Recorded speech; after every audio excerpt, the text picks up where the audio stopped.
My friends, have you ever paused in a moment of quiet contemplation and pondered the great enigma of human destiny? Have you ever observed two individuals born into similar circumstances with seemingly equal intellect and talent, yet one soars to heights of unimaginable success while the other remains forever shackled to the treadmill of mediocrity? What is this mysterious force, this unseen hand that lifts one and casts another aside? Is it luck? Is it fate? Is it some divine favoritism bestowed upon a chosen few? For over a quarter of a century, this single question became the consuming passion of my life. Commissioned by the great industrialist Andrew Carnegie, a man who understood the mechanics of power better than any other, I embarked upon a monumental quest to codify the definite philosophy of personal achievement. This quest led me into the inner sanctums of more than 500 of the most powerful and affluent men of our age. Men like Henry Ford, who put the world on wheels, Thomas Edison, who illuminated the night, Alexander Graham Bell, who conquered distance with the human voice. I did not merely study their balance sheets, I studied their souls. I chronicled their triumphs, yes, but more importantly, I dissected their moments of defeat, their methods of thought, and the secret principles that govern their actions. And from this unprecedented laboratory of human achievement, a truth of staggering importance was revealed. Success is not a matter of chance, it is a matter of cause and effect. There exist immutable laws of success, as tangible and as dependable as the law of gravity. These laws are available to every single person who has the wisdom to learn them and the courage to apply them. Tonight, we shall do more than simply discuss these laws. We will dissect them. We will lay them bare, piece by piece, so that you may see their inner workings. By the end of our time together, you will not merely be motivated, you will be equipped. You will hold in your hands the master key that has unlocked the treasure vaults of civilization for generations. This journey begins where all creation begins, not in the world of things, but in the subtle, all-powerful world of thought. For the first and most formidable law concerns the territory you must conquer before you can ever hope to conquer the world. That territory is yourself. The grand edifice and the unexamined ground. My friends, let us begin our great work with a simple analogy. Imagine two men, each given a plot of land and an identical supply of the finest stone, timber, and tools with which to build a home for himself. The first man, whom we shall call the drifter, is consumed with impatience. He looks at the materials, imagines the finished home, and immediately begins to build. He does not test the soil for stability. He does not check his tools for sharpness. He does not measure his timbers for straightness. He builds with haste and enthusiasm, guided by whim and assumption. For a time, a structure rises, but its foundation is unstable, its walls are crooked, and its joints are weak. And when the first storm of adversity inevitably arrives, his flimsy creation shudders, groans, and collapses into a pile of ruin and regret. The second man, whom we shall call the architect, operates on an entirely different philosophy. He dedicates a significant portion of his time before laying a single stone to a period of intense analysis. He tests the depth and composition of the soil. He meticulously inspects every tool, sharpening every blade and strengthening every handle. He measures and catalogs every piece of timber. He creates a detailed blueprint, not just of the structure, but of the process itself. He knows his materials, his tools, and his ground with absolute certainty. And when he begins to build, he builds with the slow, deliberate, and unstoppable confidence of a master. His edifice rises true and strong, its foundation anchored to bedrock, its structure capable of withstanding any storm. His home becomes a monument, a legacy. You, at this very moment, are one of these two builders. The edifice you are constructing is your life, your career, your fortune, your legacy. The materials and tools are your innate talents, your character, your habits, and the 24 hours allotted to you each day. The first and most critical question you must therefore answer is this: have you ever truly examined your ground? Or have you, like the drifter, been building a life of immense potential upon the treacherous, unexamined soil of your own unanalyzed self? the insidious enemy within, the alibi. The greatest single obstacle to all human achievement is a subtle, cunning, and persuasive enemy that resides within the heart of every person. This enemy is the habit of creating alibis. An alibi is an excuse, a justification, a work of fiction that we craft to defend our most cherished possession, our own ego. It is the anesthetic we apply to the pain of our own shortcomings. This internal enemy whispers to us in the dark moments of doubt. It tells us, the if only alibi. If only I had been born into a wealthy family. If only I had a better education. If only I hadn't met with that one piece of bad luck. The lack of time. I am simply too busy with my current obligations to pursue my true calling. A statement which is almost always a confession of poor priorities, not a lack of time. The unfair world, alibi, the system is rigged against me, others get all the breaks. It's not what you know, but who you know. Cloaked in the language of prudence, this alibi says, it's too risky. I should wait for a more secure time. I can't afford to fail. These alibis, and 1,000 others like them, form a mental fog that prevents a person from ever seeing the truth. That the cause of their disappointment lies not in their stars nor in their circumstances, but within themselves. Therefore, the first act of a true architect of life is to declare war on this internal enemy. It is to make a sacred and non-negotiable appointment with truth, no matter how unflattering that truth may be. This is the science of fearless self-assessment, the practical method, the annual balance sheet of the soul. This is not a task for a fleeting moment of introspection. This requires a formal, structured, and repeatable process. I call it the creation of your annual balance sheet of the soul. At least once a year, preferably on the anniversary of your birth or the first day of the new year, you will sequester yourself from all distractions. You will disconnect your telephone. You will inform your family that you are not to be disturbed. You will enter this courtroom of your own conscience with only a ledger and a pen, and you will put yourself on trial. Your ledger will be divided into two sections, just like the balance sheet of a great corporation: assets, your strengths, and liabilities, your weaknesses. Under assets, you will list the powers you can leverage, a well-defined, definite chief aim, the habit of going the extra mile, a positive, pleasing personality, a sound state of physical health, the habit of reaching definite and prompt decisions, the quality of persistence, even in the face of defeat, a harmonious mastermind alliance, the courage to take calculated risks. Under liabilities, you must be even more scrupulous and unforgiving. This is where the real work is done. You must answer these questions as if your entire future depended upon the accuracy of your answers, because, in truth, it does. Purpose. Do I have a clear, written down, definite chief aim, or am I drifting without a specific major goal? Service. Is the quality and quantity of service I render the absolute best of my current ability? Am I actively seeking ways to increase my value to others? Faith. Is my mind dominated by faith and courage, or by fear and doubt? Do I believe in my own ability to achieve my aims? Discipline. Do I have complete mastery over my appetites, my emotions, and my moods, or do they frequently master me? Do I have a habit of putting off until tomorrow what should have been done last week? Decisiveness. Do I make decisions promptly and stick to them, or do I waver, reconsider, and allow others to make my decisions for me? Attitude. Is my mental attitude toward others and the world generally positive and constructive, or negative and critical? Do I engage in gossip or slander? Personality. Is my personality magnetic and pleasing and the cries, or does it repel others?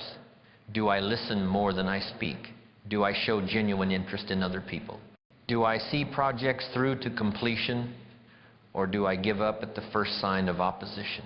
Use of time. Is my day organized with a definite plan, or do I waste precious hours on non-essential activities and mindless distractions? Do I have a definite budget and a systematic savings plan, or do I spend all that I earn, living in constant financial jeopardy?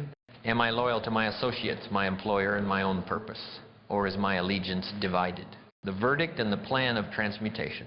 An inventory without a subsequent plan of action is a worthless exercise. After you have completed your list of liabilities, the work has only just begun. For each weakness you have had the courage to identify, you must now create a definite plan of transmutation. A weakness is never destroyed. It is transmuted or changed into a strength through the application of an opposite positive habit. For example, if you identified procrastination as a major liability, your plan of transmutation might look like this. For the next 30 days, I will make it my unbreakable rule to identify the single most important task on my list each morning, and I will begin work on that task before all others, working on it for at least 1 uninterrupted hour. Furthermore, for any new task assigned to me, I will make an immediate decision on the very next physical action required to move it forward. If you identified a negative attitude as a liability, your plan might be, for the next 30 days, I will begin and end each day by writing down 3 things for which I am genuinely grateful. I will make a vow to speak no ill of any person. When I feel the urge to criticize, I will instead find 1 positive quality in that person or situation to focus upon. This is the science of applied self-mastery. You are not hoping to change. You are engineering your own evolution. This annual balance sheet, with its accompanying plans of transmutation, will become the most important document in your life. It is your personal blueprint for greatness, revised and improved year after year by the unflinching architect of your own soul. The first principle of all achievement. My friends, if the entire philosophy of success could be distilled down to a single foundational principle upon which all others rest, it would be this. You must know with absolute and unwavering certainty precisely what you want. This is the first, the greatest, and the most challenging of all the principles of achievement. It is the great dividing line that separates the 2% of humanity who command their destinies from the 98% who are buffeted by the winds of circumstance, living lives of quiet desperation, forever hoping for a break that never comes. To understand its power, we must first understand the profound difference between the 2 great forces that motivate human action.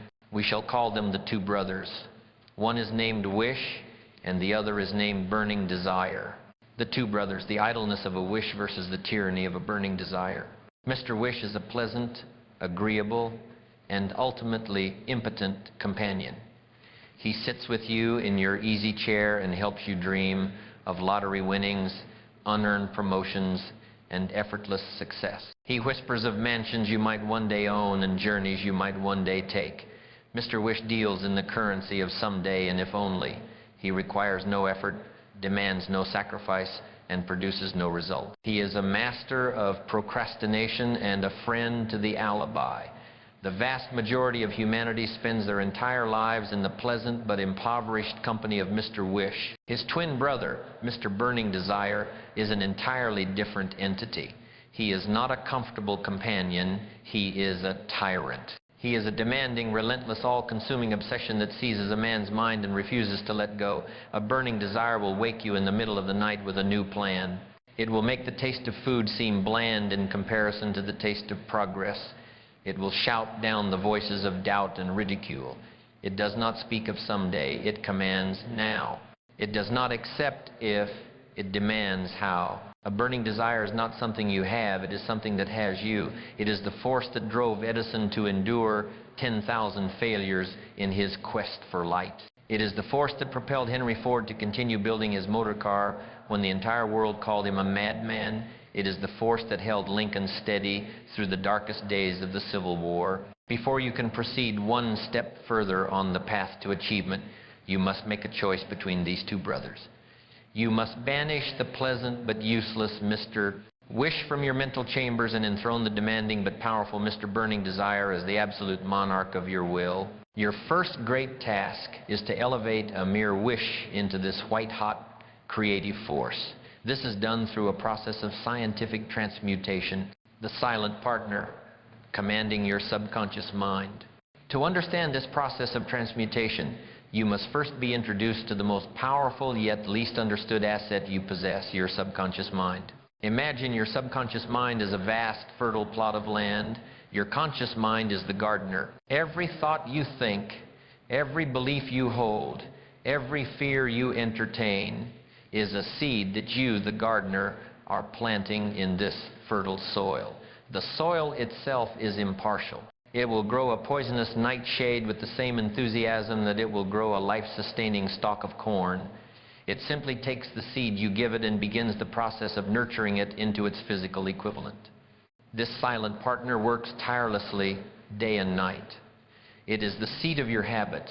It is the director of your intuition, and most importantly, it is the sole connecting link between your finite mind and the infinite intelligence of the cosmos. When you successfully plant a definite purpose into your subconscious, you are, in effect, placing an order with the universal factory of creation. Your subconscious mind takes that order and begins to influence your actions, attract opportunities, and sensitize your brain to notice ideas and circumstances that you would have otherwise overlooked. The great tragedy is that most people allow seeds of doubt, fear, and poverty to be sown in this garden by stray thoughts and negative suggestions from others. Their lives become a harvest of weeds because they never learn to be deliberate gardeners. The science of creating a definite chief aim is the science of deliberate, conscious gardening. It is the art of planting the exact seed of what you desire, watering it with faith, and protecting it with persistence until it yields its magnificent harvest. The six-step method of transmutation, a practical workshop. This is not theory. This is a practical, step-by-step formula that has been tested and proven by the most successful men of our generation. You will follow it not as a suggestion, but as a direct command. Secure a pen and paper now. Step 1, fix in your mind the exact amount of money you desire. It is not sufficient to say, I want plenty of money. Be definite down to the last dollar. There is a psychological reason for this definiteness. It gives your subconscious mind a clear, unambiguous target to work towards, leaving no room for vagueness. Let us, for the sake of a definite example, use the sum of $1 million. Step 2, determine exactly what you intend to give in return for the money you desire. The universe operates on a strict law of exchange. There is no such reality as something for nothing. What will be your price? Will it be in the form of more efficient service, new ideas, better merchandise, longer hours of labor? Be as definite in this as you were with the amount. Step 3, establish a definite date when you intend to possess this money. A goal without a deadline is a daydream. A definite date creates a sense of urgency and forces your mind to think in terms of tangible plans and schedules. Let us say the 6th of August 35 years from today. Step 4, create a definite plan for carrying out your desire and begin at once, whether you are ready or not, to put this plan into action. This is the step where most people fail. They wait for the perfect plan. The perfect plan does not exist. Create the best plan you can now, even if it is flawed. An imperfect plan in motion is infinitely more powerful than a perfect plan that exists only in your mind. You can and you will revise this plan as you go. The important thing is to begin. Step 5, write out a clear, concise statement of the amount of money you intend to acquire. Name the time limit for its acquisition. State what you intend to give in return for the money. And describe clearly the plan through which you intend to accumulate it. E. Your statement should look something like this. By the 6th of August 2030, I will have in my possession $1 million, which will come to me in various amounts from time to time during the interim. In return for this money, I will give the most efficient service of which I am capable, rendering the fullest possible quantity and the best possible quality of service, too, as it describe your service or profession. I will achieve this by describe your preliminary plan. Step 6, read your written statement aloud, twice daily, once just after arising in the morning and once just before retiring at night. As you read, see, and feel and believe yourself already in possession of the money. This is the most critical step of all. It is the act of autosuggestion. You must emotionalize the words. You must generate the feeling of success. Close your eyes and see the bank statement. Feel the weight of the accomplishment. This feeling, this emotion, is the language your subconscious mind understands. It is this emotionalized faith that acts as the catalyst for transmutation. The chemistry of the mind, the cultivation of applied faith. Of all the steps, the cultivation of faith is the one that presents the greatest challenge to the uninitiated mind. Let us be clear, the faith spoken of here is not necessarily religious in nature. It is applied faith, a state of mind that can be induced or created by the affirmation or repeated instruction to the subconscious mind through the principle of autosuggestion. Think of it as a form of mental chemistry. Your definite chief aim is one element. Your plan is another. Your persistent action is a third.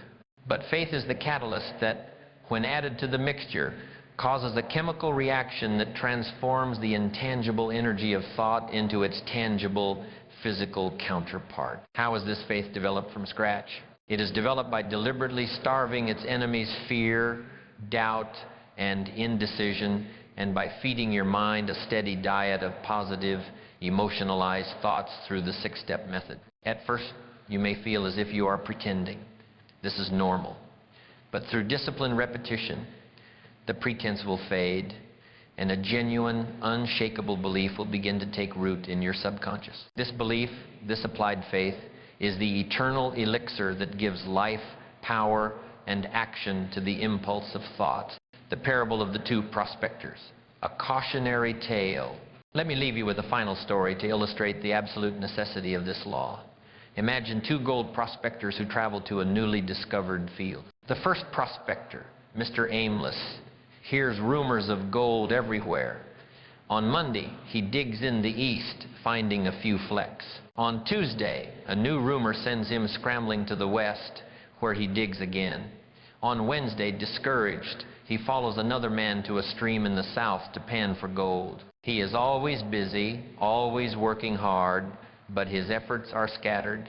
He is a leaf in the wind, driven by the latest rumor, lacking a definite claim of his own. After a year of frantic but unfocused labor, he dies broke and disillusioned, having been within feet of major veins of ore many times without ever knowing it.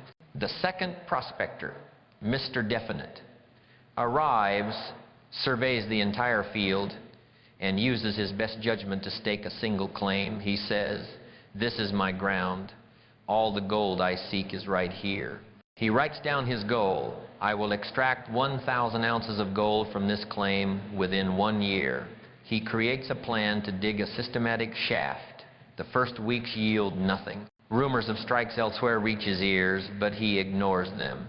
He is not a drifter, he is an architect. He faces cave-ins, broken tools, and dwindling supplies, temporary defeats, but he analyzes them and adjusts his plan.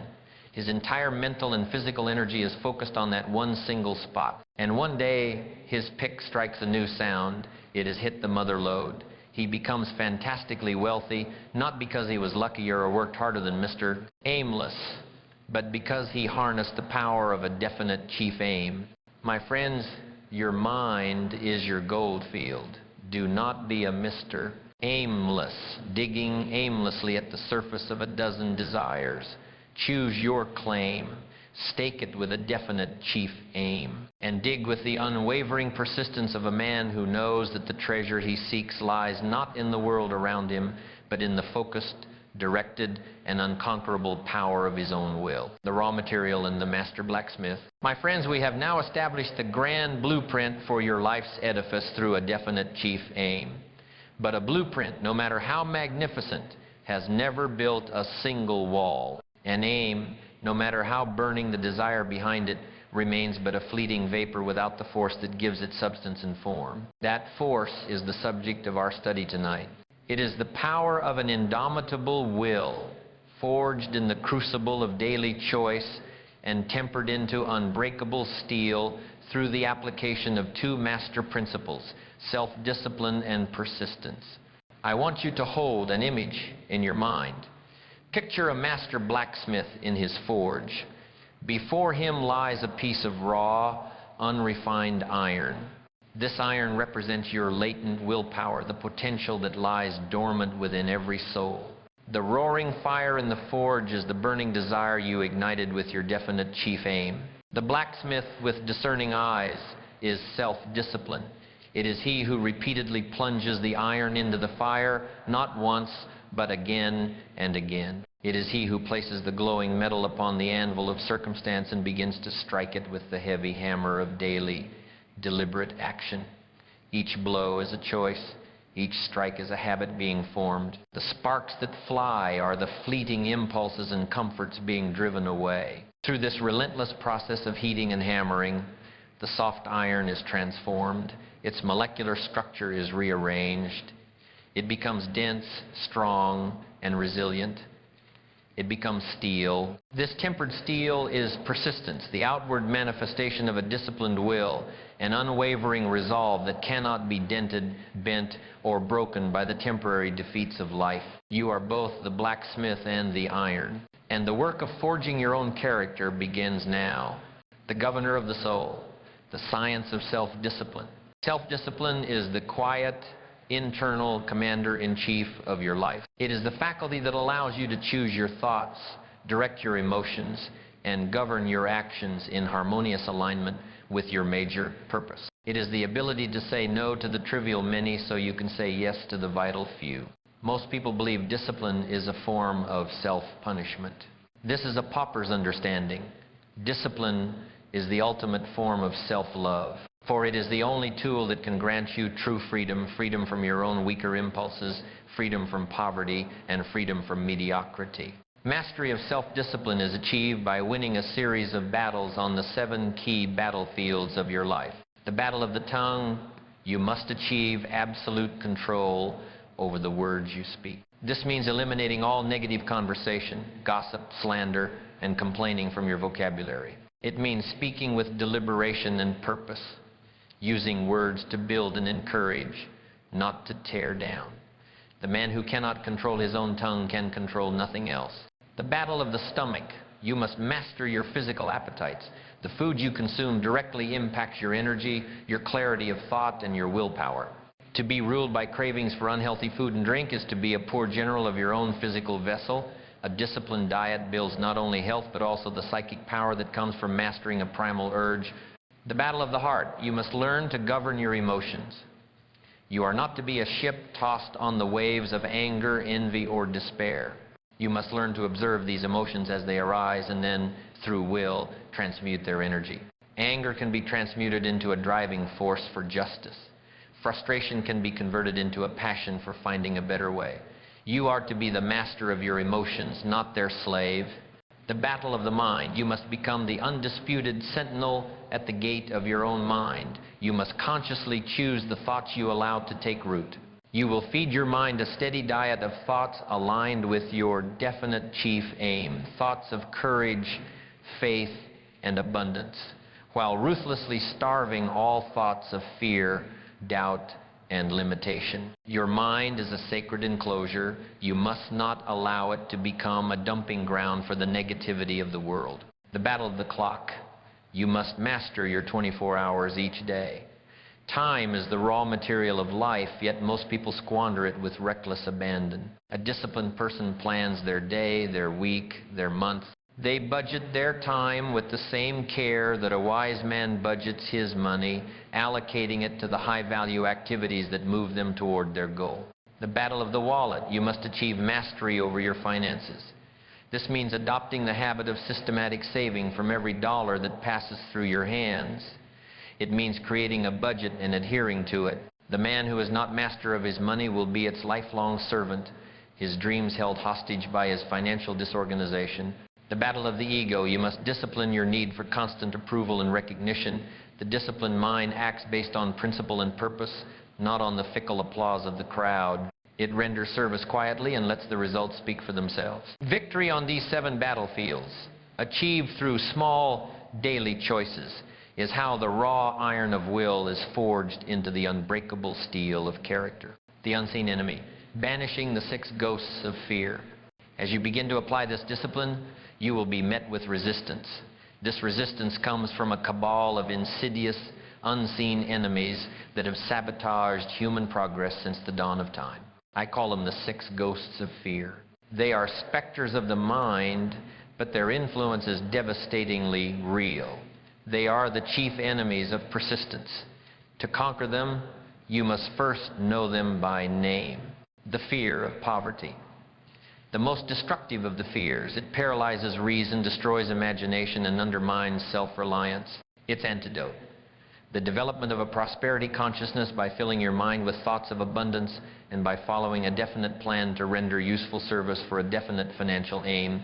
The fear of criticism. This is the fear that robs men of their initiative and kills their ambition. It is the fear of what they will say, family, friends, the world. Its antidote, the decision to value your own judgment above the opinions of others. A definite chief aim is so personal and so powerful that the criticism of others becomes irrelevant noise. The fear of ILL, health, the fear of physical suffering, often nurtured by the habit of thinking and talking about disease. Its antidote, the disciplined control of the mind, focusing on thoughts of perfect health, and the disciplined control of the body through proper diet, exercise, and moderation. The fear of loss of love, the fear of losing the affection of another, which often leads to jealousy, suspicion, and foolish compromises. Its antidote, the realization that you cannot truly control another person, but you can control yourself. Make yourself so worthy of love and respect through your own character and achievements that love is attracted to you, not coerced. The fear of old age, the fear of declining physical ability and economic uselessness. Its antidote, the understanding that the years after 50 can be the most productive of a person's life as they bring wisdom, self-knowledge, and judgment. One must plan for economic independence and see the later years as a time of harvest, not decay. The fear of death, the fear of the unknown, its antidote, the acceptance of death as an inevitable and necessary part of life's rhythm. A life lived fully with purpose and service leaves no room for fear of its natural conclusion. Find a purpose so great that it transcends your own lifespan, and you will conquer this fear. These 6 ghosts are the source of the negative emotions that cause you to give up. They are the whispers that say, it's too hard, you're not good enough, what if you fail? Self-discipline is the act of building a mental fortress so strong that these ghosts can find no entry. The tempering of the steel, the 4 steps to cultivating persistence. With a will disciplined and a mind cleared of fear, you are now ready to temper the steel. Persistence is not a mysterious quality bestowed upon a chosen few. It is the direct result of 4 definite causes. A definite purpose backed by a burning desire for its fulfillment. This is the starting point and the primary source of all willpower. When your why is powerful enough, you will find the how. A definite plan expressed in continuous action. Desire without a plan of action is a hallucination. You must have a plan, and you must work that plan every single day. Action is the food that nourishes persistence. A mind closed tightly against all negative and discouraging influences, including the negative suggestions of relatives, friends, and acquaintances. You must become a self-contained individual, relying on your own counsel and that of your chosen mastermind.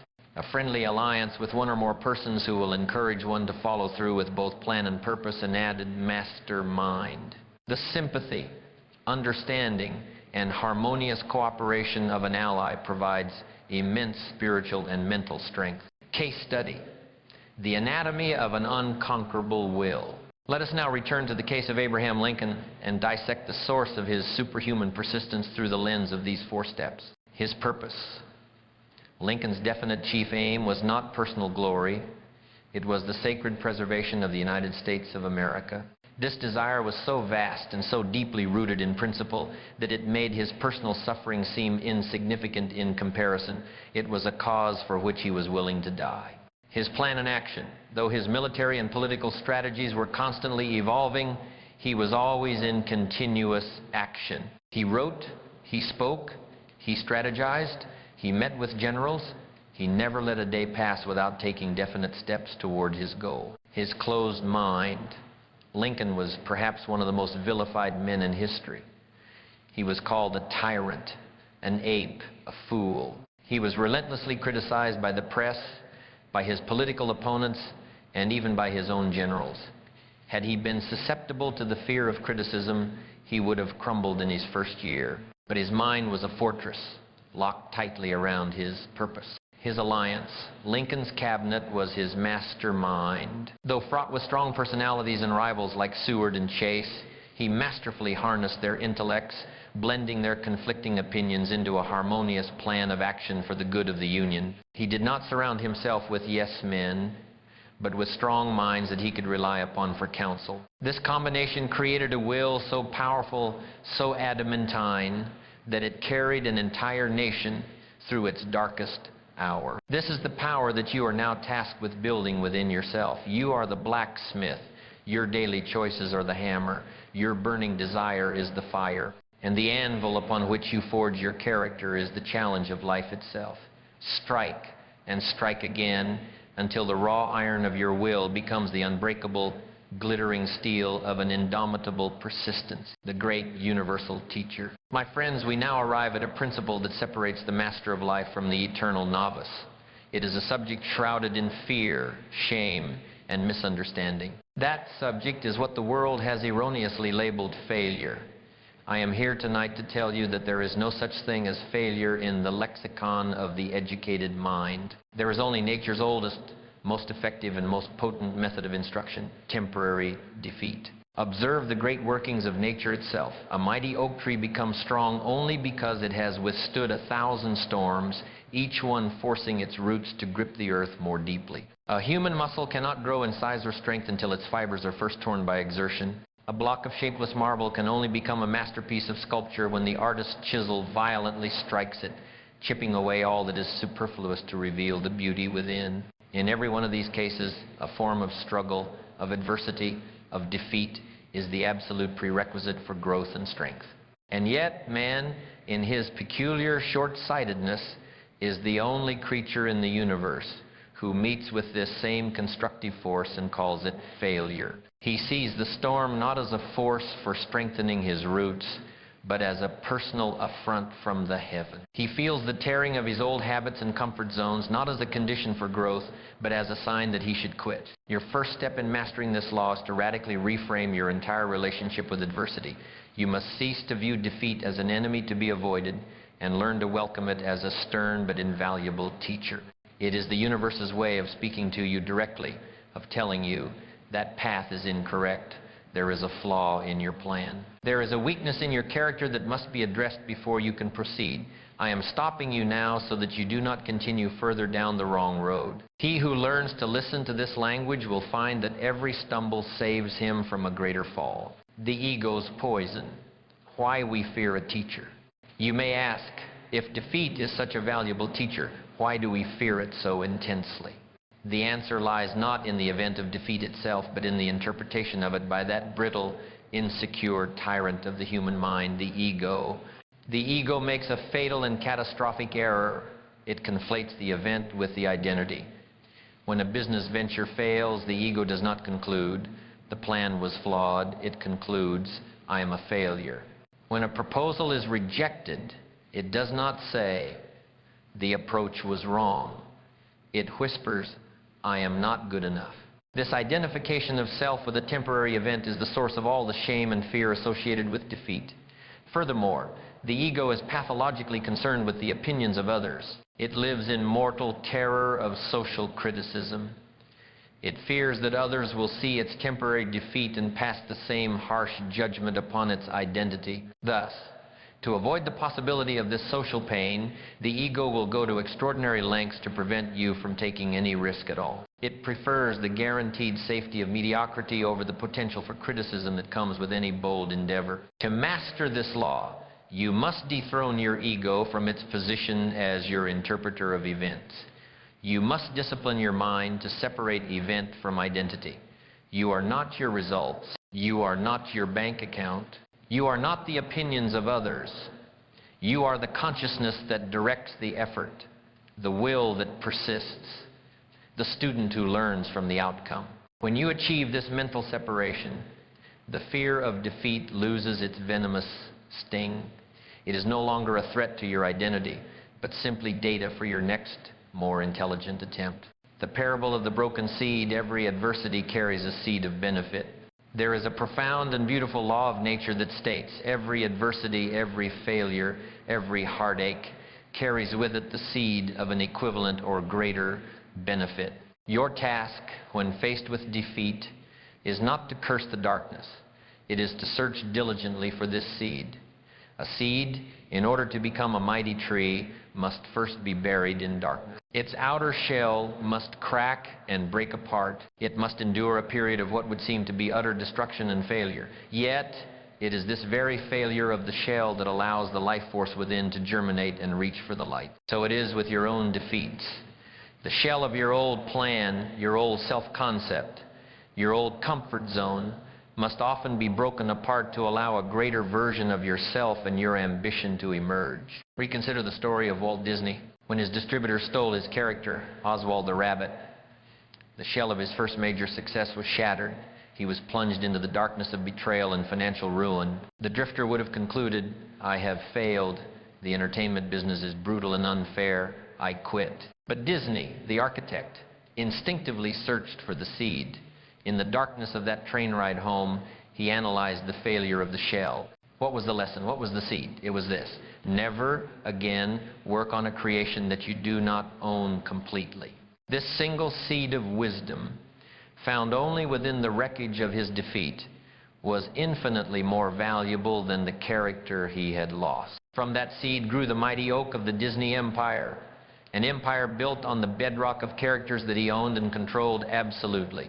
He did not succeed in spite of his defeat. He succeeded because of it. He found the seed, the alchemist's laboratory, a practical four-step drill for transmuting defeat. Knowing this principle intellectually is one thing. Applying it in the heat of emotional turmoil is another entirely. Therefore, you must train your mind with a definite drill, a protocol to be followed immediately upon encountering any significant setback. This is the work of the mental alchemist. Step 1, the quarantine of emotion. When defeat strikes, the first wave of emotion, anger, fear, disappointment is powerful and blinding. To attempt rational analysis during this storm is futile. You must first declare an immediate quarantine. Step away from the situation entirely. Go for a long walk. Engage in physical exercise. Listen to inspiring music. Do whatever is necessary to allow the initial emotional flood to pass. Do not make any decisions or speak to anyone about the matter until you can do so from a state of calm detachment. This may take an hour or it may take a day. The time is well spent. Step 2, the search for the seed, the forensic analysis. Once you are calm, you will enter your mental laboratory. With pen and paper, you will conduct a forensic analysis of the defeat. You will answer these questions. What precisely was the flaw? Was it in my plan? Was it fundamentally unsound? Was it in my purpose? Was my desire not strong enough? Or was it in my action? Was my execution of a good plan poor? What specific knowledge did I lack that, had I possessed it, would have changed the outcome? Did I fail to consult with my mastermind alliance? Or did I ignore their counsel? In what way can this event be turned into an asset? What opportunity has this failure now created that did not exist before? Where is the seed of equivalent benefit? You will not stop asking this question until you have found a definite, tangible answer. Step 3, the forging of a superior plan. Based on the answers from your analysis, you will now create a new plan. This plan must not be merely a slight modification of the old one. It must be a superior plan, one that is demonstrably more intelligent and robust because it is built upon the hard-won wisdom of your recent defeat. Step 4, the law of immediate retaliation. This is the step that solidifies the transmutation. You must retaliate against the temporary defeat by taking immediate, massive, and decisive action on your new superior plan. This act does two things. First, it signals to your subconscious mind that the defeat was merely a detour, not a destination, thereby preventing the seed of fear from taking root. Second, it instantly restores the forward momentum that is so vital to all achievement. Do not wait. Retaliate with positive, intelligent action at once. The case of the persistent chemist. A lesson in iteration. Not all defeats are dramatic, singular catastrophes. Some come in the form of a long, grinding series of small, repeated frustrations. For this, we look to the German scientist, Dr. Paul Ehrlich, the father of chemotherapy, Dr. Ehrlich was obsessed with finding a magic bullet, a chemical compound that could kill a specific disease-causing microbe without harming the patient's body. He chose to target the devastating disease of syphilis. He began to test arsenic compounds one by one. The first compound failed, the second failed, the 10th failed, the 100th failed. He and his team continued methodically, day after day, in the face of ridicule from the scientific community. They endured 605 consecutive failures. Each experiment was a temporary defeat. Each one could have been a reason to quit. But Dr. Ehrlich was not an emotional drifter. He was a scientific architect. He did not see failure. He saw data. Each of the 605 compounds that didn't work was a valuable piece of information, teaching him what not to do and guiding his next attempt. And on the 606th attempt, he tested a compound he had previously discarded. It was a success. He had found salvarsan, the first effective treatment for syphilis in human history, saving countless lives and earning a Nobel Prize. His success was not the result of one brilliant idea, but the cumulative result of his methodical, unemotional, and persistent transmutation of 605 temporary defeats. So you see, my friends, whether defeat comes as a single mighty blow like the one that struck Disney, or as a long series of frustrating setbacks like those endured by Ehrlich, the principle remains the same. Within every adversity lies a seed of benefit. Within every no lies the data for your next yes. Your great task is to cease fearing this universal teacher and to become its most eager and intelligent student. Master this law, and you will become truly unstoppable. For you will have learned the alchemist's secret of turning the lead of every obstacle into the gold of your own unyielding progress. The inadequacy of the solitary mind, a symphony of one. My friends, let us begin with a simple yet profound observation. A single violin played by a master can produce a melody of exquisite beauty.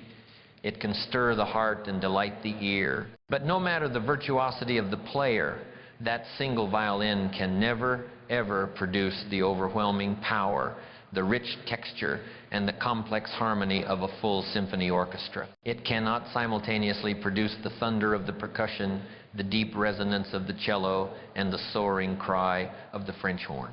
The solitary human mind, no matter how brilliant, how educated, how determined, is like that single violin. It is an instrument of immense capability, yet it is inherently limited by its own perspective, its own knowledge, and its own store of experience. To attempt the creation of a great fortune, the building of a vast enterprise, or the achievement of a monumental goal through the efforts of a single mind alone is to choose to play a solo melody when the power of a full symphony lies within your reach. Every great leader of men, every titan of industry, every architect of civilization understood this truth, either consciously or unconsciously. Not one of them achieved greatness through solitary effort. They achieved it by augmenting their own brain power through the principle we shall now dissect, the principle of the master mind. The principle defined, the chemistry of the third mind. What precisely is a master mind? It may be defined as a coordination of knowledge and effort between two or more people who work toward a definite purpose in a spirit of perfect harmony. Pay close attention to those words. This is not a mere team or network. It is a deep psychic alliance. When two or more minds are blended in a spirit of absolute harmony, a strange and powerful phenomenon occurs. An actual chemical reaction takes place within the ether, creating a third, intangible, invisible mind, a master mind which is greater than the sum of its individual parts. Think of it in terms of simple chemistry. The element hydrogen is a gas. The element oxygen is also a gas. But when the two are combined in the correct proportion, they cease to be gases and become water, a new substance with properties that neither possessed individually. So it is with the blending of minds. Your mind, combined harmoniously with another, creates a new entity capable of thought, insight, and power that was utterly inaccessible to you alone. This third mind becomes a direct conduit to the universal storehouse of infinite intelligence. It is through this psychic entity that new and original ideas, flashes of inspiration, and solutions to seemingly impossible problems are received. This is the true source of all genius. Genius is not a quality one is born with. It is a state one enters when their individual mind connects through the medium of a mastermind to the higher frequencies of universal knowledge. The architect's blueprint, a practical protocol for building your mastermind. The creation of a mastermind alliance is not a haphazard affair. It is an act of deliberate architecture, requiring as much care as the building of a great cathedral. To harness its power, you must follow this definite protocol. A, the meticulous selection of members. This is the most critical stage. You must select members not merely for their knowledge, but for their character. The non-negotiable prerequisites are absolute integrity. There can be no room for distrust. Positive mental attitude. The alliance must be completely free from the poison of skepticism, criticism, and negativity. A single energy vampire can drain the vitality of the entire group. Unwavering loyalty. Each member must be fiercely loyal to the group's purpose and to each other. Willingness to subordinate ego. The aim of the group must always be placed above the personal ego of any single member. B, the covenant of a definite purpose. The alliance cannot be a mere debating society. It must have a single, crystal clear, definite chief aim that is shared by all members. This purpose must be written down, agreed upon, and it should be read aloud at the beginning of every single meeting to align the psychic energy of the group. C, the unbreakable rules of engagement. A successful mastermind operates under a strict code of conduct. Definite meeting time. Meet at a definite time and place at least once per week. Punctuality is not a courtesy, it is a sign of respect for the alliance. Formal agenda. Each meeting must be planned. A designated chairman, this role may rotate, ensures the meeting stays on track. The round table principle. Each member is given a definite, uninterrupted period of time to present their challenges, report their progress, and request counsel from the group. The constructive ideas only rule. Criticism that tears down is forbidden. When analyzing a member's problem, all contributions must be in the form of constructive, tangible suggestions and new plans of action. The vow of absolute secrecy. What is said within the sanctity of the mastermind meeting stays within the meeting. This creates the trust necessary for absolute candor. A concluding call to action. The meeting should end with each member having a clear list of action items to complete before the next meeting. The keystone of the arch, the absolute necessity of harmony. Let me repeat a vital truth. The power of the mastermind is generated not by the minds themselves, but by the harmony between them. Harmony is the keystone that holds the entire arch together. Without it, the structure collapses. One single discordant mind, one member harboring envy, jealousy, or distrust, will short-circuit the entire psychic connection. It is like a single instrument in that grand symphony playing horribly out of tune. It does not merely add a bad note, it ruins the entire performance. This is why great leaders will often remove a highly skilled but disharmonious individual from their inner circle without hesitation. They understand that the preservation of harmony is more valuable than any single person's talent. You must be ruthless in protecting the harmony of your alliance. The dynamo of genius, transmuting creative energy. We now come to a principle so profound and so powerful that it is understood by only a select few. The greatest source of energy available to mankind is the emotion connected with sex.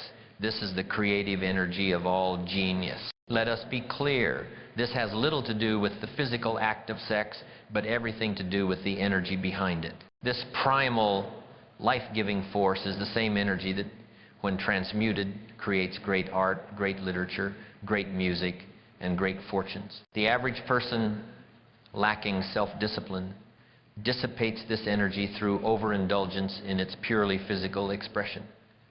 They are like a power plant with a massive leak, losing their most potent energy. The genius, on the other hand, learns the art of sexual transmutation. This is the science of redirecting the mind from thoughts of physical expression to thoughts of some other creative nature.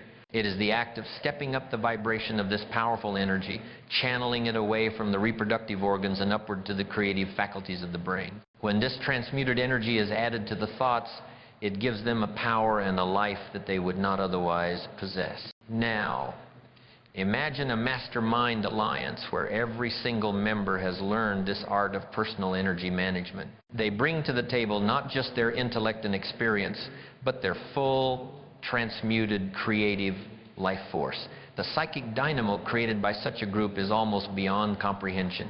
The third mind they generate vibrates at the highest possible frequency, enabling them to tap into the realm of genius at will. This is the deepest secret of the most powerful and creative partnerships in human history. A case study in creative harmony, the brothers who conquered the air. No story better illustrates a perfect, small-scale mastermind than that of Orville and Wilbur Wright. Here were two bicycle mechanics from Dayton, Ohio, with no formal engineering education, no university degrees, and very limited funds. Yet they succeeded in solving the problem of powered flight when far more educated and better funded men, such as Samuel Langley of the Smithsonian Institution, had failed. How? They possessed a perfect two-man mastermind alliance. They shared a single, definite chief aim. They worked in a spirit of absolute harmony, a harmony so profound that it was often said they could communicate without words. Wilbur was the visionary, the dreamer. Orville was the practical mechanic, the tinkerer. They supplemented each other perfectly. When one faced a setback, the other provided the faith and encouragement to persist. When one proposed a theory, the other helped build a machine to test it. In their small workshop, they created a third mind that was singularly focused on the problem of flight. They analyzed failures, debated theories, and built prototype after prototype. They were not just brothers, they were a fused intellectual and spiritual entity. And it was this harmonious alliance, this perfect mastermind, that gave them the insight and persistence to conquer the air, changing the course of human history forever. Their success was not the triumph of one man, but the triumph of a perfect alliance. The final crossroad, the drifter's path versus the master's ascent. My friends, we have now journeyed through 5 of the great laws that govern personal achievement. We have learned how to master the self, how to set a definite course, how to forge an unbreakable will, how to transmute defeat, and how to multiply our power through alliance. An individual who masters even these 5 principles will surely lift themselves far above the masses. But to attain the final, highest level of success, the level that brings not only immense fortune but also deep, abiding fulfillment, and a lasting legacy, one must pass a final test. One must arrive at the ultimate crossroad of human endeavor and choose a path. On one side lies the well-trodden road of just enough. This is the path of the drifter, the time server, the man who carefully calculates the minimum effort required to collect his paycheck. His philosophy is, they don't pay me enough to do more. He sees his job as a transaction, his service as a commodity to be dispensed as sparingly as possible. This path is wide, easy, and crowded. Its destination is a place called stagnation in the land of quiet regret. On the other side lies a path that is steep, narrow, and far less traveled. It is the path of more than enough. This is the master's ascent. It is built upon a philosophy so powerful, yet so simple, that it has been the secret engine behind every great fortune and every noble life in history. This philosophy is known as going the extra mile. It is the capstone principle that locks all other laws into place and transforms personal success into a work of art. The anatomy of going the extra mile, a threefold covenant. What precisely is this principle? To say it is merely working hard is a gross oversimplification. Going the extra mile is a conscious, deliberate covenant you make with the world, comprised of 3 distinct and equally important components. To neglect any one of them is to render the entire effort impotent. Component 1, the quantity of service. This is the most straightforward component. It means rendering more service than you have explicitly agreed to render or are immediately compensated for. It is the sales agent who makes 10 more calls after his quota is met. It is the factory worker who stays late to clean and organize his station for the next day's shift. It is the writer who provides a second alternative draft without being asked. This habit immediately separates you from the 95% of people who are merely clock watchers. It signals to those in authority that you are a person of initiative and unusual ambition. Component 2, the quality of service. This is where true artistry begins. Quantity alone is mere labor, but when combined with superior quality, it becomes mastery. Quality of service means performing every task, no matter how small, with a spirit of excellence and meticulous attention to detail. It is the carpenter who sands the inside of the drawer, which no one will ever see. It is the accountant who not only balances the books, but also provides a written analysis of potential savings. It is the hotel clerk who not only provides a room key, but also offers a warm smile and a list of recommended local restaurants. High-quality service demonstrates pride, commands respect, and builds a reputation as solid as Gibraltar. Component 3, the positive mental attitude of service. This is the spiritual component, the invisible catalyst that multiplies the power of the other two. You must render your extra service not grudgingly, not with the expectation of an immediate reward, but with a genuine, cheerful, and willing spirit. Service delivered with a sigh is not service. It is a burden you are placing upon another. Service delivered with a positive mental attitude radiates confidence, creates goodwill, and transforms a mere transaction into a memorable human connection. A positive attitude is the magnetism of your personality. Without it, even the greatest quantity and quality of service can feel cold and sterile. When you fuse these three components, superior quantity, superior quality, and a positive mental attitude, you cease to be a mere worker. You become an artist. You become a force of nature. And you activate one of the most powerful and dependable laws in the universe, the inevitable reward, the law of increasing returns. The man who fears he will not be compensated for going the extra mile does not understand the infallible mathematics of the universe. When you consistently practice this threefold covenant, you trigger the law of increasing returns, which rewards you in ways far greater than a simple paycheck. You place yourself beyond competition. The field of just enough is brutally overcrowded. The path of going the extra mile is remarkably spacious. You immediately make yourself more valuable and indispensable than your peers. You attract favorable attention. Men and women in positions of power are starving for people with initiative. Your consistent, superior service acts as a giant beacon, drawing their attention and trust. Opportunity will not be something you must chase. It will be something that seeks you out. You develop superior skill and ability. The very act of doing more and better work is the finest form of self-development. While others are stagnating, you are honing your skills, deepening your knowledge, and increasing your own capacity. You build an impregnable reputation. Your reputation is your greatest financial asset. The habit of going the extra mile builds a reputation for reliability, excellence, and integrity that will open doors that are sealed shut to others. You master the fear of criticism by holding yourself to a higher standard than anyone else could possibly set for you. The petty criticisms of others lose their sting. You become your own master and your own judge. The compensation for going the extra mile may not always be immediate, but it is always inevitable.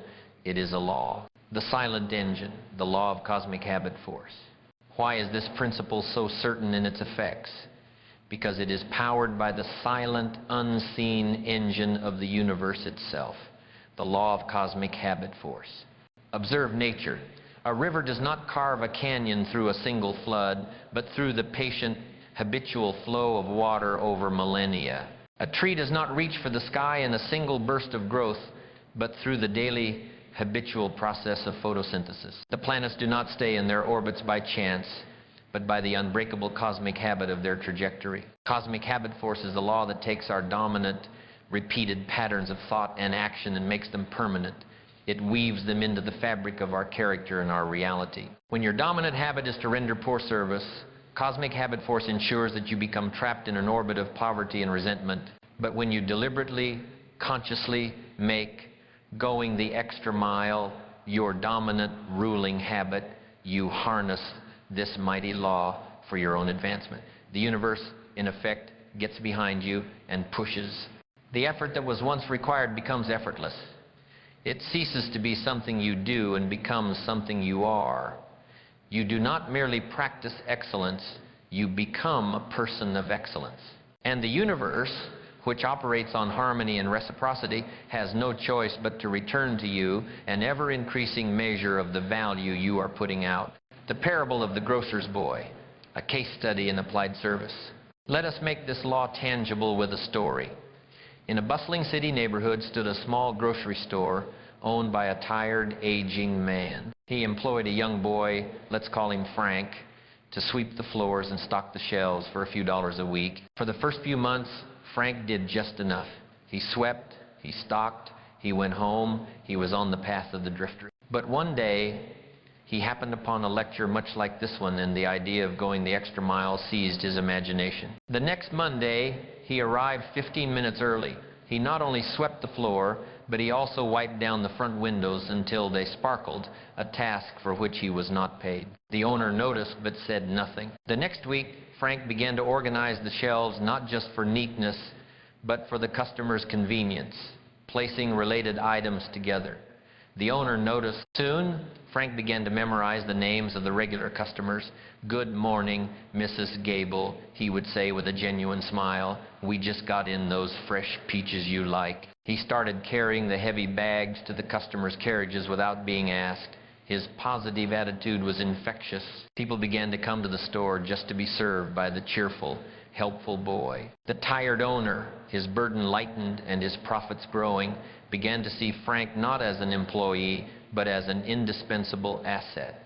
He taught Frank how to order inventory, then how to manage the books. Within 2 years, Frank was the store manager.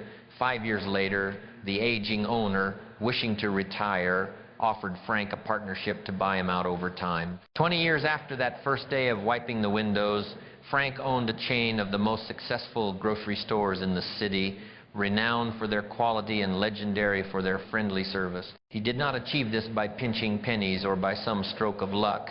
He built an empire on the simple yet profound foundation of rendering more service and better service than was ever expected of him. He harnessed the law of increasing returns and the law of cosmic habit force. The final alchemy, service is the pathway to immortality. And this, my friends, brings us to the ultimate reason why this law is the crown of achievement. All the other laws, self-analysis, definite aim, discipline, persistence, mastermind, are designed to build personal power. They are essential. They forge you into a potent, effective individual. But power for its own sake can become a hollow and lonely thing. The final law, the law of service, is what gives that personal power purpose. It directs your accumulated strength outward for the benefit of others. It is in this final act of alchemy that mere success is transmuted into true fulfillment. It is where fortune is transformed into a legacy. It is the understanding that you are not here merely to accumulate for yourself, but to contribute to the great tapestry of human progress. Your definite chief aim, when fused with a spirit of service, ceases to be a selfish goal and becomes a noble mission. This is the ultimate success. To build a life so valuable to others that the world is richer for your having passed through it. This is how you achieve not just temporal riches, but a form of immortality, living on through the good you have rendered and the lives you have elevated. It is the final crowning jewel in the architecture of a life well lived. The grand synthesis, the unbreakable chain of power. My friends, we have now reached the culmination of our journey together. We have traveled through the 6 great territories of the mind, and we have charted the immutable laws that govern the empire of achievement. Do not mistake these for 6 separate, disconnected suggestions. They are not steps on a ladder, but the interlocking gears of a single mighty engine. They are the unbreakable chain of personal power. Let us look upon this chain one final time. You begin with the unsparing light of self-analysis, for you cannot command a force you do not understand. This is the act of knowing your personal army, its strengths to be magnified and its weaknesses to be transmuted. From this bedrock of self-knowledge, you erect the towering lighthouse of a definite chief aim. This is the North Star that holds you steady when the fogs of doubt roll in and the tempests of criticism rage. It is the singular, burning purpose that gives meaning to all your toil.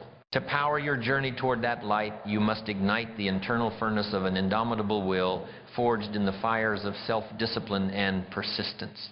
This is the engine that drives you forward, long after the fleeting emotion of motivation has abandoned you. When the inevitable storms of temporary defeat strike your vessel, you do not see them as signs of doom. You, the master navigator, see them as invaluable data. You use them as the winds that allow you to tack and adjust your course. emerging from every storm stronger, wiser, and more resolute than before. You then amplify your power 1,000-fold, breaking the bonds of individual limitation by forming a mastermind alliance. You connect your mind with others in a spirit of harmony, creating a psychic dynamo that attracts the very ideas and opportunities necessary for stupendous success. And finally, you crown this entire edifice with the golden dome of service. You understand the ultimate cosmic law, that wealth and fulfillment flow not to the man who takes, but to the man who gives. You seek your fortune by enriching the world, and in doing so, you build not just a bank account, but a legacy. This, my friends, is the complete architecture. This is the science of getting what you want, and more importantly, of becoming the person worthy of it. The crossroads of destiny, the two paths before you. And so as we conclude our time together, you find yourself standing at a great crossroads. This is not a metaphor. It is a profound and immediate reality. Before you lie two distinct paths, and tonight you must choose your direction. The first path is broad, well-trodden, and deceptively easy. It is the path of the drifter.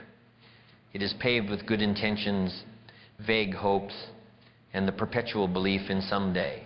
It is the path of those who hear these truths, nod in agreement, feel a momentary flicker of inspiration, and then return to their lives unchanged, allowing the tyranny of old habits to pull them back into the comfortable twilight of mediocrity. Down this road lies the haunting ghost of what might have been, a life spent in quiet desperation, forever wondering why their ship never came in, never realizing they were the captain who refused to set sail. The second path is steep, narrow, and at first it will demand everything of you. It is the path of the architect. It is the path of decision. It is paved not with hopes, but with definite plans. It is illuminated not by moonlight, but by the fire of a burning desire. This is the path of those who hear these truths and recognize them not as mere information, but as a direct command from their own higher self. It is the path of action, of discipline, of self-mastery. Down this road lies struggle, yes. It lies temporary defeat. But beyond that, it lies sovereign power, self-respect, financial independence, and the deep, abiding satisfaction of a life built by your own design, a monument to the power of your will. Tonight, you stand at the crossroads. You cannot remain here. To not choose is to have already chosen the broad path of the drift. Which will it be? The coronation of the self. Your personal decree. For those of you, the few of you, who have chosen the second path, your work begins now. Not tomorrow, not next week, now. The universe rewards definite action and speed. I charge you with this final sacred task. Sometime before you sleep tonight, go to a quiet place where you will not be disturbed. Stand before a mirror, but do not look at your physical reflection. Look deeper. Look into the eyes of the person you have been and the person you are now determined to become. And there, in the sanctity of your own presence, you will make a decree. You will speak it aloud. For the spoken word carries a vibration that solidifies intent. You will speak these words, or words of your own choosing that carry the same fire. I state your name on this day, the 6th of August, 2025. Do hereby close the door on my past. I banish from my mind the ghosts of fear, the shackles of doubt, and the poison of indecision. I now assume full and complete command of my own mind. It is henceforth the servant of my will and not its master. I enthrone in my heart a definite chief aim, and I will marshal all my energy, all my willpower, and all my waking hours for its attainment. I will transmute every adversity into a seed of opportunity. I will meet every temporary defeat with greater persistence. I am the master of my fate. I am the captain of my soul. My destiny is not a thing of chance. It is a thing of my own creation, and my great work begins now. The final vista beyond riches. As you embark upon this new path, you must understand the ultimate secret. The riches you will attract, the houses you will own, the positions you will hold, these are merely the byproducts of your transformation. They are the shadows cast by a greater substance. The true prize is not what you will get. The true prize is who you will become. You will become a person of unshakable will.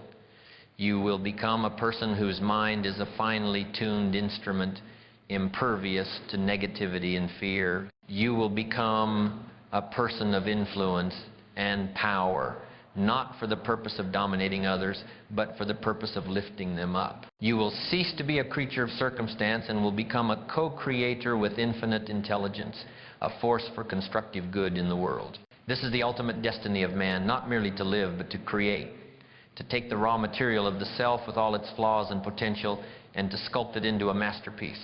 My friends, the knowledge has been shared. The key has been placed in your hand. The rest is up to you. The universe makes way for the man who knows where he is going. Go forth and command your destiny.